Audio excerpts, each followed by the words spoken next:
کہ انسان کے اندر 3 قسم کے نفس ہوتے ہیں. قرآن میں اس کا تذکرہ ہے، نفس امارہ، نفس لوامہ اور نفس مطمئنہ.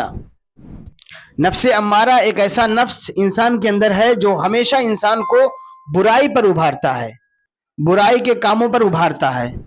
نفس لوامہ جو انسان کو ملامت کرتا ہے. انسان جب کوئی غلط کام کر لیتا ہے، کوئی برائی کا کام کرتا ہے، یا نیکی کا موقع تھا اور نیکی کا کام نہیں کیا، تو یہ جو نفس لوامہ ہے وہ ملامت کرتا ہے، انسان کو ملامت کرتا ہے، جسے ہم ضمیر بھی کہہ سکتے ہیں.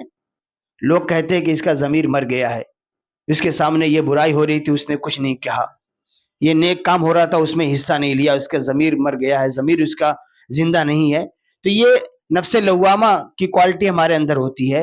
اور ایک نفس تیسری قسم ہے نفس مطمئنہ، یعنی اطمینان والی، یہ ہمیشہ نیکی پر قائم رہتی ہے.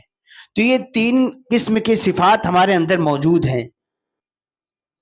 تو ان تینوں، خیر اور شر، یہ دونوں جذبے جو انسان کے اندر اللہ رب العالمین نے ڈالے ہیں، انہی کشمکش میں ایک مومن اس شب و روز گزرتے ہیں، اس کے دن اور رات اسی کشمکش میں گزرتے ہیں.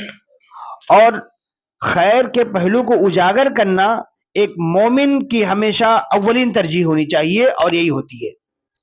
اور شر کے پہلوؤں کو دبایا جائے. یاد رکھیں کہ جو دشمن ہے اس سے مقابلہ آسان ہوتا ہے، غیروں سے مقابلہ آسان ہوتا ہے. آپ دنیا فتح کر سکتے ہیں، لیکن اپنے آپ سے لڑنا، اپنے آپ سے مجاہدہ کرنا، یہ نہایت ہی مشکل کام ہے. آپ دنیا فتح کر سکتے ہیں لیکن اپنے آپ سے مغلوب ہو جاتے ہیں.